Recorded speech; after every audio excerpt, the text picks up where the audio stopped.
Welcome on your YouTube channel Comteria. Comteria decided to take a time from aspirants of high quality constitution that till 3 August we perform the lectures on according to the syllabus of MGKVP University, SCPG College Varanasi and all colleges of related to MGKVP Slavey related LLB 6 SEM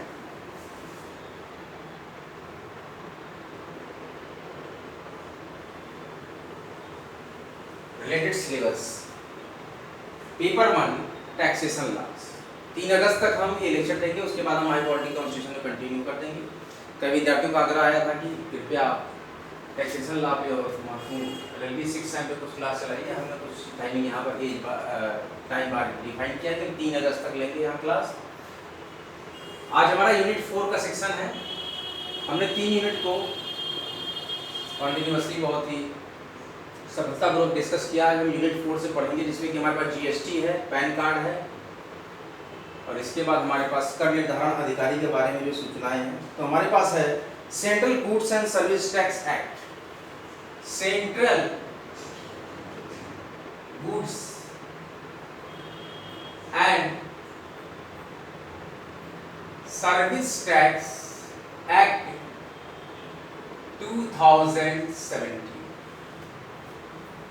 central goods and services tax act 2017। हमारे पास जो act है, जो act की definition है वो क्या है? Central goods and service tax act 2017। ध्यान दीजिए विद्यार्थियों, क्योंकि LLB 6 SEM से रिलेटेड है। According to the syllabus of MGKVP university Varanasi that है कि एक क्वेश्चन यूनिट 4 से जरूर आएगा। कितने क्वेश्चंस आएंगे? A question asked from the given act, Central Goods and Services Tax Act 2017. Now, before wasting our time, we will start our lecture Central Goods and Service Tax Act 2017. अगर आप इस channel पर नए हैं तो कृपया channel को subscribe कर लें, वीडियो को लाइक करें, शेयर करें। आइए स्टार्ट करते हैं। हमारे पास जो क्वेश्चन नंबर है, क्वेश्चन कहता है केंद्रीय माल और सेवा कर, केंद्रीय माल व सेवा कर अधिनियम, केंद्रीय माल व सेवा कर अधिनियम 2017 के अंतर्गत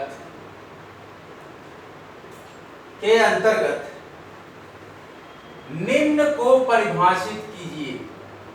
जो चीजें यहां पर दी जा रही हैं, ये हमारे पास जो कीवर्ड है,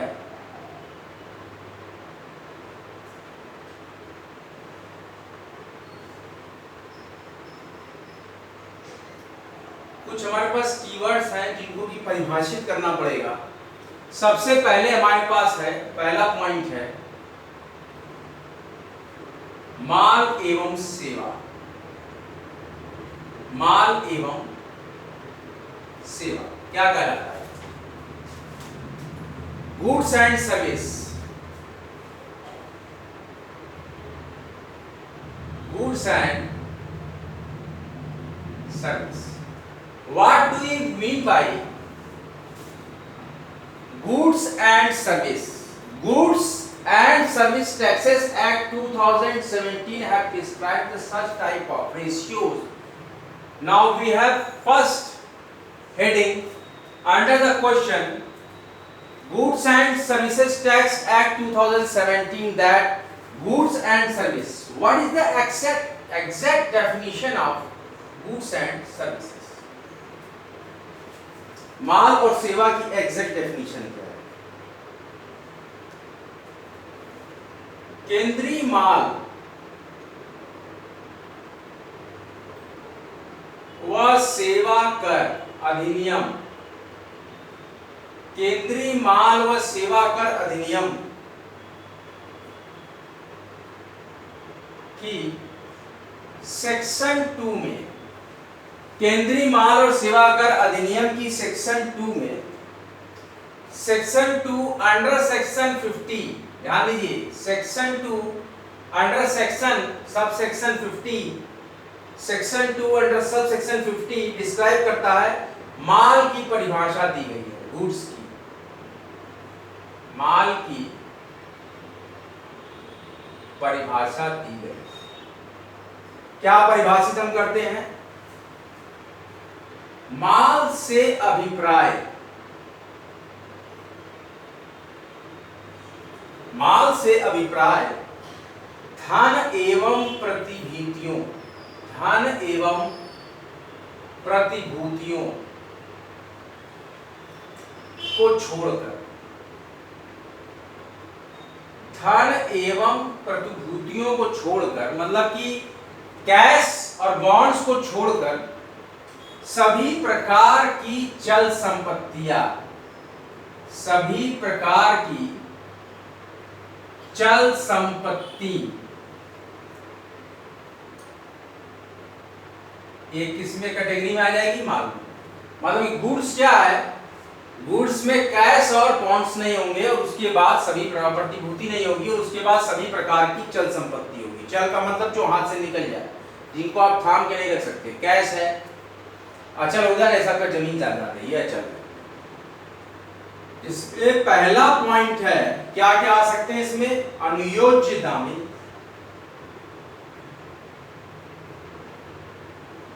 क्या आ सकता है? अनुयोज्य दावे हैं माल के अंतर्गत, उगती फसलें हैं, ध्यान दीजिएगा, उगती फसलें हैं, घास है, माल के अंतर्गत क्या आता है? घास है, और भूमि से जुड़ी,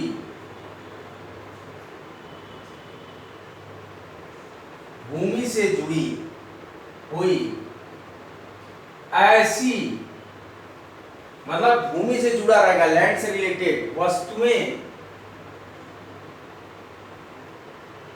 भूमि से जुड़ी ऐसी वस्तुएं जिनका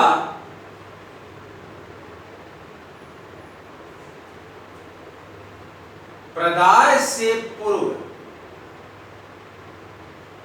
या प्रदाय की संविदा के अधीन पृथक किए जाने का करार, पृथक किए जाने का करार किया गया है। ये सारी चीजें गुड्स के अंतर्गत आएंगी। केंद्रीय माल और सेवा कर अधिनियम 2017 के अंतर्गत आप बताइए गुड्स एंड सर्विसेज क्या है? तो केंद्रीय माल और सेवा कर अधिनियम की section 2 under section sub section 50 में माल की परिभाषा दी है। माल से अभिप्राय धन और प्रतिभूतियों को छोड़कर सभी प्रकार की चल संपत्ति से है। चल संपत्ति का मतलब समझते हैं आप, अचल संपत्ति का मतलब समझते हैं। अचल संपत्ति में भूमि और जमीन आती है। इसमें क्या क्या आते हैं? अनुयोज्य दावे, उगती फसल, घास, भूमि से जुड़ी हुई ऐसी वस्तुएं जिनका प्रदाय से पूर्व प्रदाय की संविदा के अधीन पृथक किए जाने का करार किया गया है।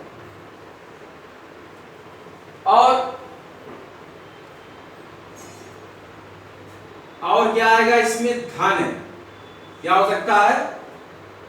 धन एवं प्रतिभूतियां, धन एवं प्रतिभूतियों को छोड़कर, धन एवं प्रतिभूतियों को छोड़कर सभी प्रकार की जंगम संपत्तियां,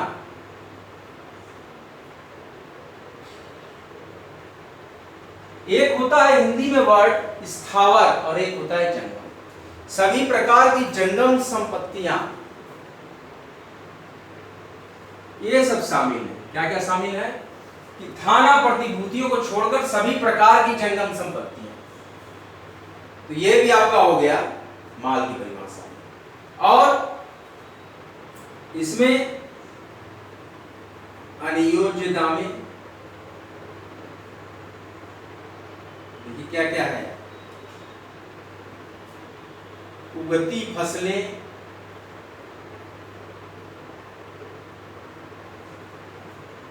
घास, और ये जो चीजें हमने बताई भूमि से जुड़ी। अब इस पे देखिए क्या हुआ था, इसमें आया जबलपुर केबल केस आता है,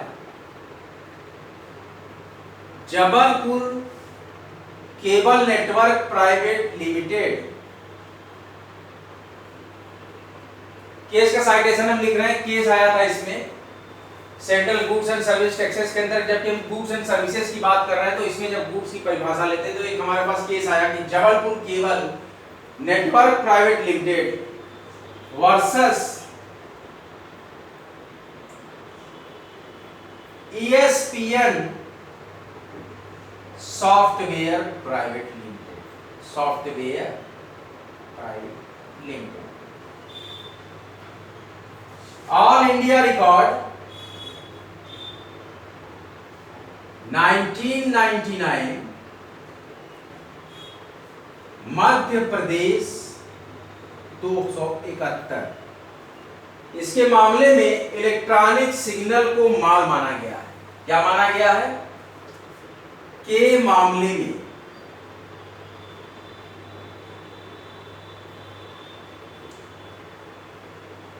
इलेक्ट्रॉनिक सिग्नल को भी गुड्स की श्रेणी में लाया गया है।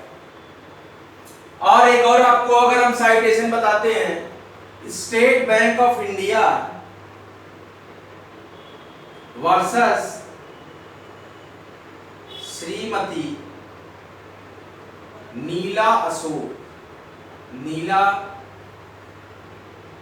Ashok Nayak, State Bank of India versus Shrimati Neela Ashok Nayak, All India Record 2000, Bombay 151, Bombay 151। इस मामले में स्टूडेंट्स ध्यान दें, जब आप क्वेश्चन का आंसर लिखेंगे तो साइटेशंस कम से कम एक साइटेशन याद करिएगा, इससे इफेक्टिव रहेगा आपका क्वेश्चन, ज्यादा नंबर मिलेंगे। State Bank of India versus Shrimati Neena Ashok Nayak, All India Record 2000, Bombay 151 के मामले में किसी ऋण की समपार्श्विक, किसी ऋण की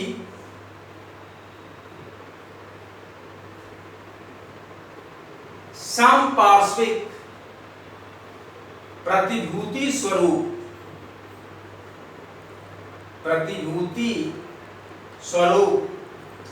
बैंक में गिरवी रखी गई। देखिए क्या था यहां पर, किसको माना गया गुड्स? बैंक में गिरवी रखी गई, इस महिला की रखी गई ADR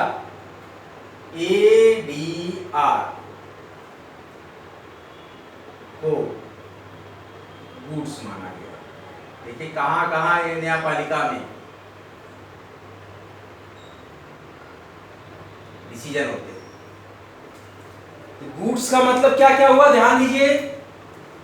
Jabalpur cable network private limited versus ESPN software private limited, all India record 1999, MP 271 के मामले में इलेक्ट्रॉनिक सिग्नल को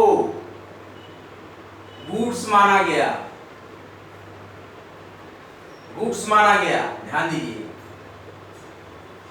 यानी कि रेफरेंस क्या है, जरूरी नहीं है कि गुड्स में आप जैसे देख रहे हैं कि ये बिस्किट का पैकेट हो गया, ये माल का ये पेटी हो गया, ये गुड्स नहीं है। गुड्स की जो डेफिनेशन है उसको एलेबोरेट किया गया है। न्यायपालिका के संदर्भ में ऐसी ऐसी परिभाषाएं हैं जिसको देखकर आप चकित हो जाएंगे। न्यायपालिका के संदर्भ में ऐसी ऐसी परिभाषाएं हैं जिसको आप देखकर चकित हो जाएंगे। यहाँ तक कि हम लोगों ने देखा कि पर्सन पर क्या क्या अभी डेफिनेशन है। पर्सन की डेफिनेशन अगर आपको बताऊं तो विधिक व्यक्ति विधि का एक कृत्रिम सृजन है। Legal personality is an artificial creation of law, और इसके अनुसार मूर्ति एक विधिक व्यक्ति है, स्टैचू को भी हम एक विधिक व्यक्ति मानते हैं, और यहाँ तक ही नहीं, गर्भस्थ शिशु को भी व्यक्ति माना गया है अकॉर्डिंग टू द लॉ। इसे ध्यान रखिए, जो साइटेशन कहता है, हमारा क्वेश्चन क्या है, आज का जो टॉपिक हमारा है unit 4 according to the syllabus of MGKVP university LLB 6 sem syllabus, we have discussed about the unit 4 very important question that are our main bold heading is defined as the Central Goods and Service Tax Act 2017. We have the question for the given ratios that goods and services, we have defined the goods as the केंद्रीय माल और सेवा कर अधिनियम की section 2 के sub section 50 में माल की परिभाषा दी गई है। माल से अभिप्राय, गुड से अभिप्राय धन और प्रतिभूतियों को छोड़कर सभी प्रकार की चल संपत्ति से है। इसमें अनियोज्य दावे हैं, उगती फसलें हैं, घास है और भूमि से जुड़ी हुई ऐसी वस्तुएं जिनका प्रदाय से पूर्व या प्रदाय की संविदा के अधीन पृथक किए जाने का करार किया गया है। इसमें धन, प्रतिभूतियां, इन सभी को छोड़कर। और देखिए यहाँ पर जो हमारे पास आया है, केस आया है Jabalpur cable network private limited versus ESPN software private limited, all India record 1999, Madhya Pradesh 271 के मामले में कोर्ट ने इलेक्ट्रॉनिक सिग्नल को गुड्स माना है। और वहीं दूसरा अगर हम citation case number 1 and now we have deal the case number 2. Case number 2 have described by the State Bank of India versus Shrimati Neela Ashok Nayak, All India Record 2000 Bombay 151 के केस में किसी ऋण की संपार्श्विक प्रतिभूति स्वरूप बैंक में गिरवी रखी गई ADR को गुड्स माना गया है। बैंक में जो आप ADR रखते हैं उसको भी हमने गुड्स मान लिया है। I hope you all clear the definition of the goods. Now we have proceed for the definition of services. What do you mean by services? एक नियम आपको मैं और बता दूं, इस धरती पर भारतवर्ष के अंदर कोई भी व्यक्ति जो भी व्यक्ति है वो किसी भी संस्था में, किसी भी होटल में, संस्था नहीं, किसी भी होटल में, किसी भी रेस्टोरेंट में, किसी भी रेस्तरां में जाकर एक गिलास स्वच्छ पानी पीने का अधिकारी है बिना कुछ पैसा अदा किए। ये रूल को फॉलो करने के बाद ही लाइसेंसिंग इनको मिलती है, और चाहे भले ही वो 5 स्टार होटल ही क्यों ना हो, वो आपको मना नहीं करेगा एक गिलास पानी के लिए, जबकि आपको 1 रुपए नहीं देने उसके लिए। और किसी भी होटल में, किसी भी रेस्तरां में, किसी भी मोटेल में आपको यूरिन सिस्टम के लिए यूज करने के लिए वॉशरूम कोई भी संस्था मना नहीं कर सकती। जो भी इस तरह का फूडिंग बेवरेज या होटल चला रही है या रेस्तरां चला रही है, अगर उनके पास अवेलेबल है वो, तो वो वॉशरूम यूज करने के लिए आपको कोई मना नहीं कर सकता, फ्री ऑफ कॉस्ट। यही हमारे पास रूल है, ये भी रूल है, अपने अधिकारों को जानिए। तो देखिए गुड्स एंड सर्विस टैक्स का जो हमारा प्रोफार्मा है कि central goods and service tax act 2017 के अंडर में हम रीड कर रहे हैं, गुड्स के बारे में हमने पढ़ लिया। अब हम पढ़ने जा रहे हैं सर्विसेज के बारे में। What do we have mean by services? Act section 2, this act Goods, Central Goods and Services Act 2017, Section 2, Subsection 102. According to the Act 2007, Central Goods and Services Tax Act 2017, we have Section 2, Subsection 102. According to this,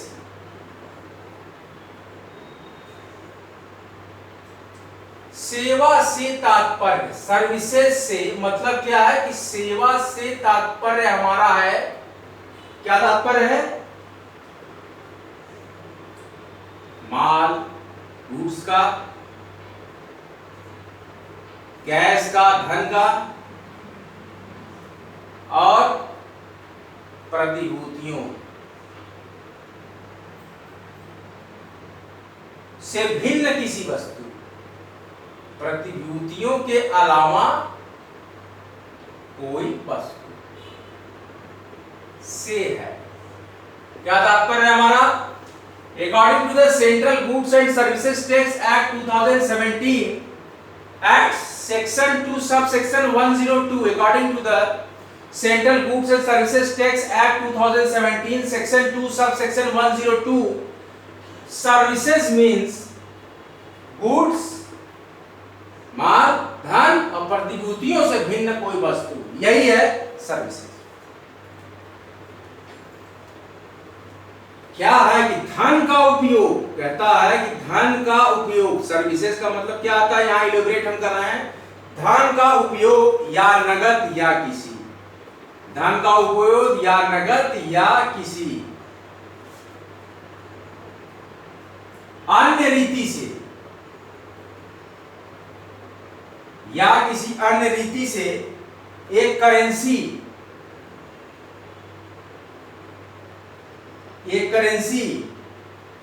या अंकित मूल्य, print price, या अंकित मूल्य का किसी अन्य रूप, किसी अन्य रूप करेंसी या अंकित मूल्य में ऐसा, में उसका ऐसा संपरिवर्तन, ऐसा संपरिवर्तन जिसके लिए पृथक, ध्यान दीजिएगा सर्विसेज है, जिसके लिए पृथक प्रतिफल प्रभावित हो,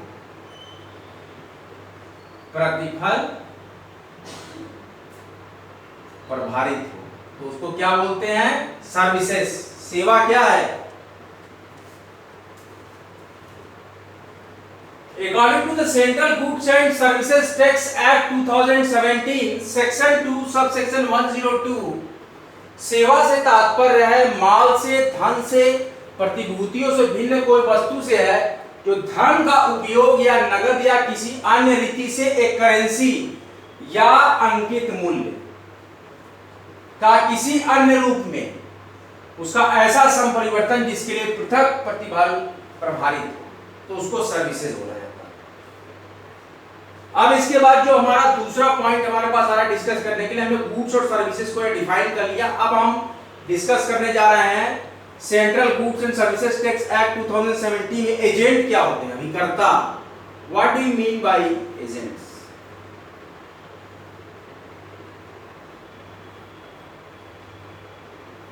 What do you mean by agent in reference to Central Goods and Services Tax Act 2017?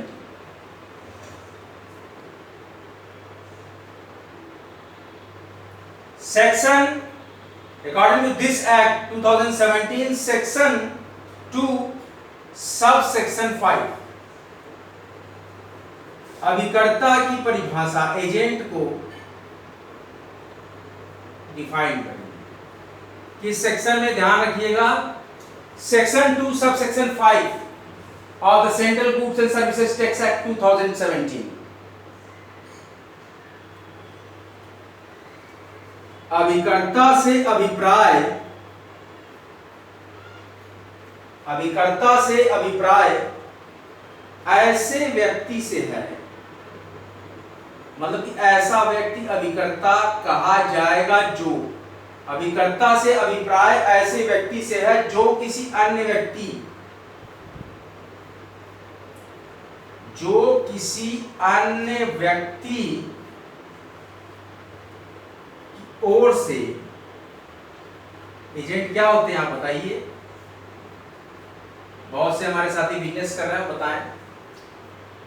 माल या सेवाओं, गुड्स या सर्विसेज या बोथ, या तो दोनों सेवाएं, दोनों तरह की चीजों को के प्रदाय या प्राप्ति, प्रदाय या प्राप्ति, एजेंट के थ्रू माल मंगाते होंगे आप लोग, तो वही एजेंट है। या प्राप्ति का, अब देखिए हम बोलते हैं कारोबार, कारोबार का मतलब बिजनेस होता है, ध्यान दीजिएगा, कारोबार करता है, क्या करता है वो व्यक्ति? Agent is defined as the Central Goods and Services Tax Act 2017 that in the section 2 subsection 5 की अभिकर्ता की परिभाषा, एजेंट की परिभाषा ऐसी है, अभिकर्ता से अभिप्राय ऐसे व्यक्ति से है जो किसी अन्य व्यक्ति की ओर से माल या सेवाओं, goods and services are both, या दोनों के प्रदाय या प्राप्ति का कारोबार करता है। वो यही काम करता है, कारोबार का मतलब यही व्यवसाय वो करता है, यही व्यापार वो करता है, ऐसे व्यक्ति को क्या बोलते हैं? एजेंट। आप लोग जानते होंगे एजेंट क्या होता है। तो लेकिन वो किस कंडीशन में? चाहे वह व्यक्ति, अब देखिए यहां कंडीशन, जो बाउंड्री कंडीशन लगेगी, चाहे वह व्यक्ति क्या हो? फैक्टर, ध्यान दीजिएगा वर्डों, फैक्टर, दलाल, ये विभिन्न प्रकार की परिभाषा और नाम, दलाल और कमीशन एजेंट, किस नाम से आप जानते हैं? Commission agent, आढ़तिया,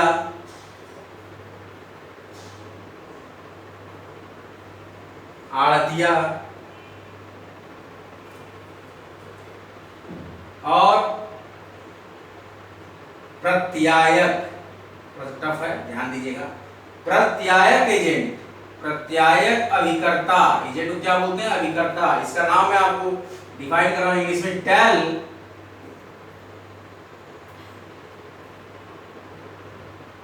CREDAI, del credere agent, इसका नाम है प्रत्यायक अभिकर्ता, इसको हम लोग बोलते हैं डेल क्रेडे एजेंट। और वाणिज्यिक, कॉमर्शियल अभिकर्ता, विभिन्न प्रकार के नाम हैं, वाणिज्यिक अभिकर्ता या अन्य किसी नाम से, या अन्य किसी नाम से,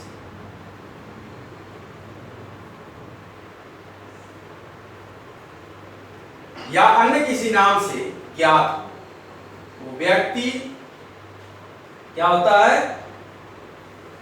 क्या करता है वो? अभिकर्ता एजेंट जो हमारा आता है central goods and services tax act 2017 के सेक्शन 2 सब सेक्शन 5 में परिभाषा हमने दी है कि एजेंट का अभिप्राय ऐसे व्यक्ति से है जो किसी अन्य व्यक्ति की ओर से माल या सेवाओं या दोनों के प्रदाय या प्राप्ति का कारोबार करता है, चाहे वो फैक्टर, दलाल, कमीशन एजेंट, आढ़तिया, प्रत्यायक अभिकर्ता मतलब डेल क्रेडे एजेंट, वाणिज्यिक अभिकर्ता या अन्य भी किसी नाम से ज्ञात हो मतलब जाना जाता है। I hope you all enjoy the lecture. We are proceed for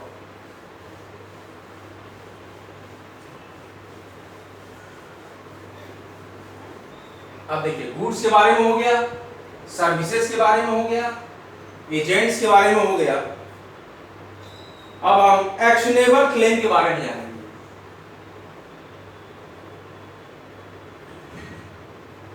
ये सारे जीएसटी के अंतर्गत आते हैं। एक्शनेबल क्लेम, एक्शनेबल क्लेम को बोलते हैं अनुप्रयोज्य दावे, अनुप्रयोज्य दावे, दावा को बोलते हैं क्लेम। एक्शनल क्लेम, ये सारे जो आपके रेशियोज हैं, ये सारे जो टर्मिनोलॉजी हैं, ये हम इसलिए पढ़ा रहे हैं कि जब आप central goods and services tax को समझेंगे, एक्ट को समझेंगे या जीएसटी भरेंगे, तो इस तरह के डेफिनेशन, इस तरह के पार्ट्स को आपको जानना बहुत ही जरूरी है, क्योंकि इनका यूज होगा आपकी लाइफ में। केंद्रीय माल और सेवा कर अधिनियम, केंद्रीय माल व सेवा कर एक्ट 2017 की सेक्शन 2 के सब सेक्शन 1 में अनुप्रयोज्य दावों को क्लैरिफाई एक्सप्लेन किया गया, दावों को परिभाषित किया गया। किस धारा में? धारा 2 को उपधारा 1, central goods and services tax act 2017 section 2 and subsection 1 have described the definition of the actionable claim. अनुप्रयोज्य दावे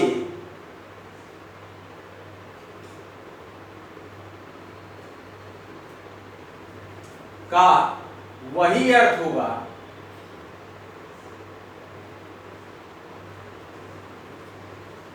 जो संपत्ति अंतरण अधिनियम, देखिए मैंने पढ़ा था ना प्रॉपर्टी लॉ, उसी का, जो संपत्ति अंतरण अधिनियम मतलब property transferable act 1882, property transferable act 1882 section 3 में उसका है।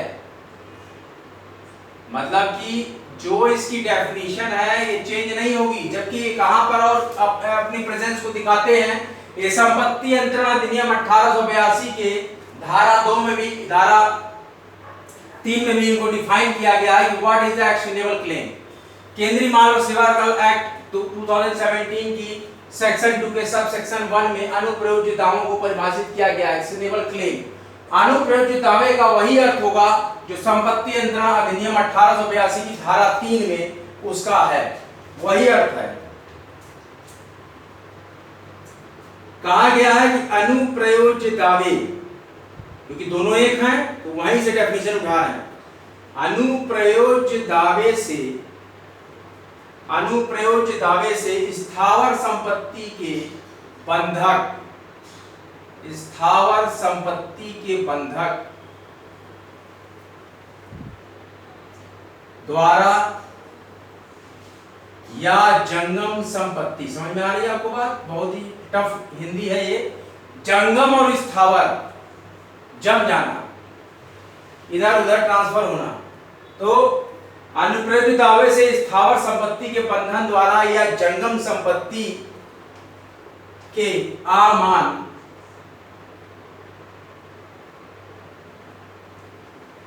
या गिरवी द्वारा, अनुमान मतलब होता है गिरवी रखना, या गिरवी द्वारा, आपने संपत्ति गिरवी रख दी, प्रतिभूति ऋण,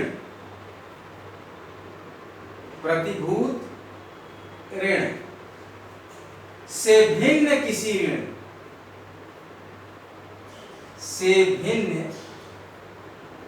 किसी ऋण या उस जंगम संपत्ति या उस जंगम संपत्ति में जो दावेदार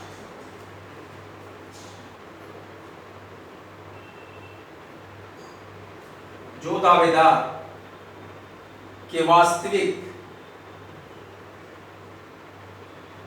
या आणविक कब्जे में नहीं,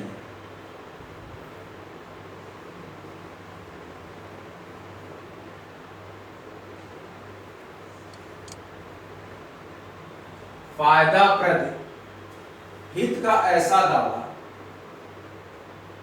फायदाप्रद हित का ऐसा दावा अभिप्रेत है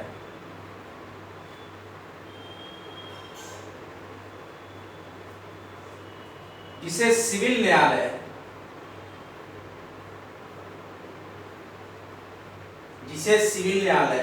अनुतोष देने के लिए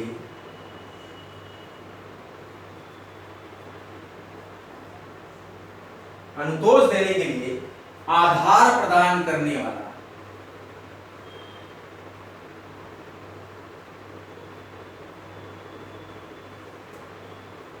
मानता हूं। चाहे ऐसा ऋण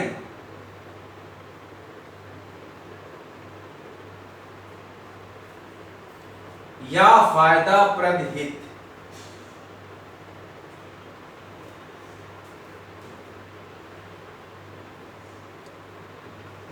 वर्तमान प्रोद्भावन सशर्त या समाश्रित हो।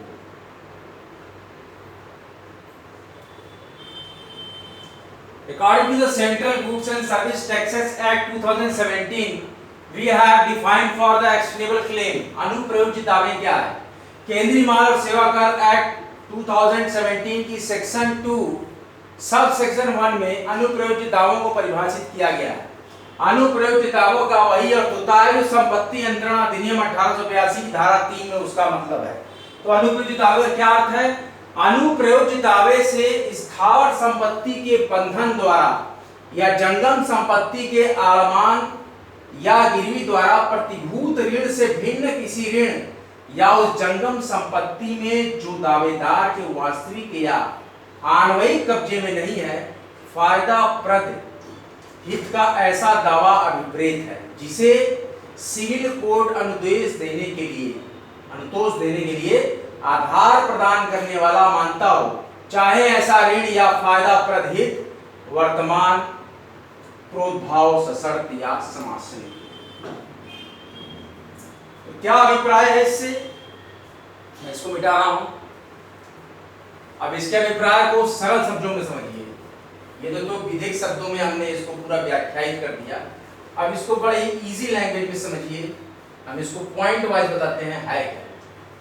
संपत्ति नियंत्रण अधिनियम 1882 धारा 3 में भी वो चीज है। तो इसमें क्या है, कोई होती है आपके एक्शनेबल क्लेम में कोई अप्रतिभूत ऋण या स्थावर संपत्ति, अप्रतिभूत ऋण होता है या स्थावर संपत्ति में लाभप्रद हित होता है जो कि दावेदार के कब्जे में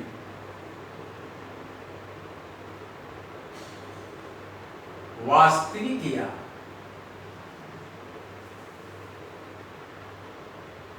आणविक रूप से हो।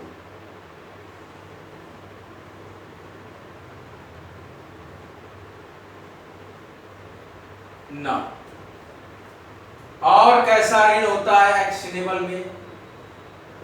ऐसा ऋण वर्तमान, कब का ऋण है? वर्तमान का हो, प्रोद्भवमान हो और सशर्त हो या समाश्रित। ठीक है, कैसा भी हो सकता है।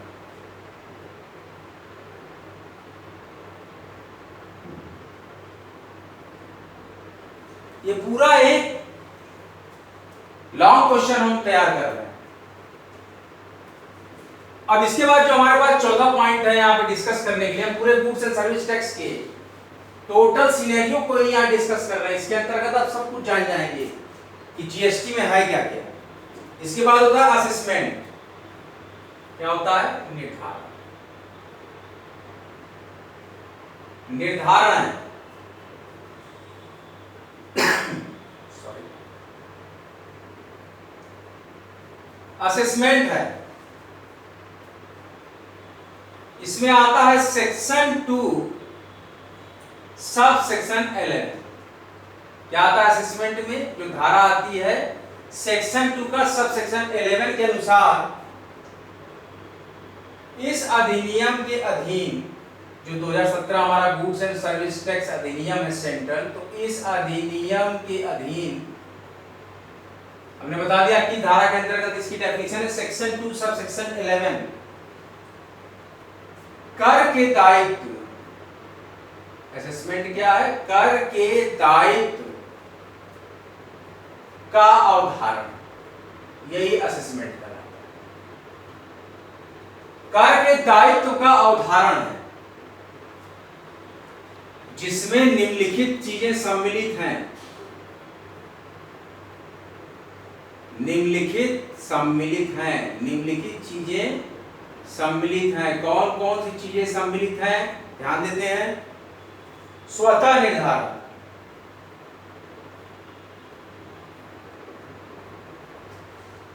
स्वतः निर्धारण। दूसरी चीजें क्या है, पुनः निर्धारण।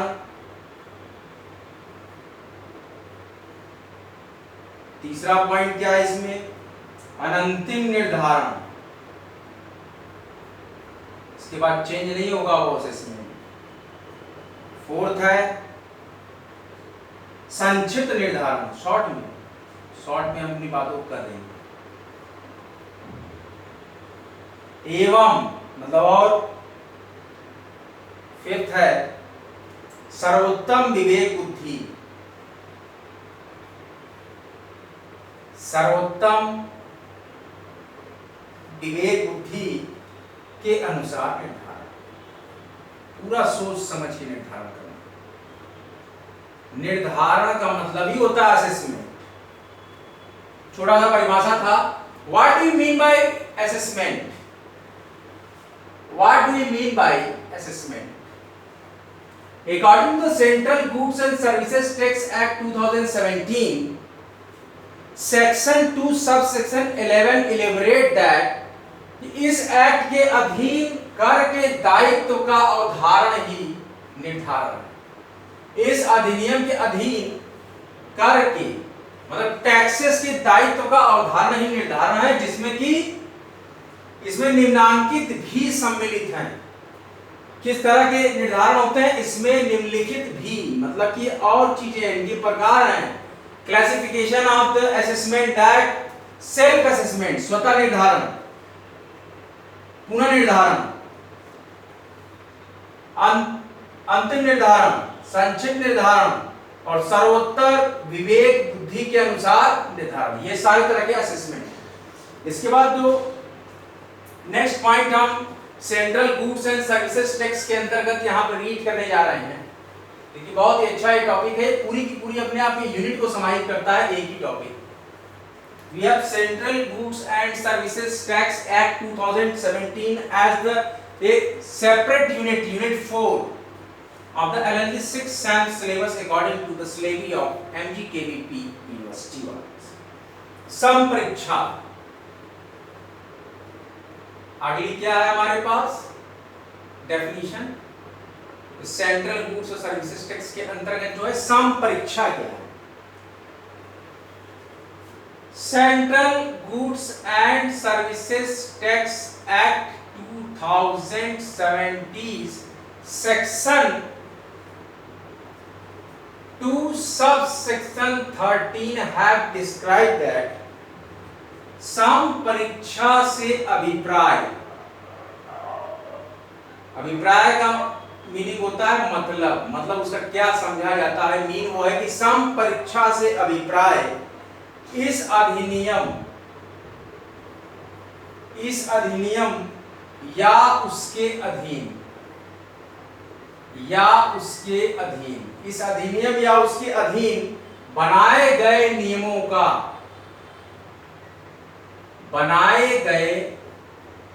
ध्यान दीजिए, नियमों या तत्समय, उसी समय, तत्समय का मतलब उसी वक्त, प्रवृत्त किसी अन्य विधि के अधीन रजिस्ट्रीकृत व्यक्ति द्वारा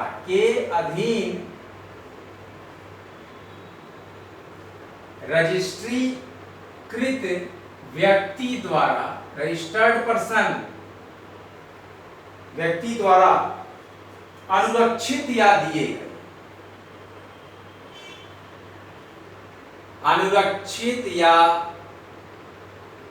दिए गए, क्या क्या है इसमें। सबसे पहले है अभिलेख, डॉक्यूमेंट्स। क्या है अभिलेख, ये सब संपरीक्षा में आता है कि अभिलेखों, उसके द्वारा दिए गए अभिलेखों। दूसरा पॉइंट क्या करेगा वो, विवरणियों, सबका ब्यौरा, जितने लोग का ब्यौरा है, या अन्य दस्तावेजों या अन्य दस्तावेजों की। अब कौन से दस्तावेजों की? देखिए यहां पर फर्स्ट पॉइंट है घोषित आवर्त।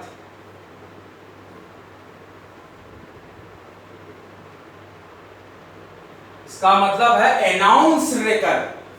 घोषित आवर्त का मतलब देखिए आवर्ती जमा क्या होती है? Recurring deposit. तो आवर्त का मतलब है रेकर, अनाउंस रेकर।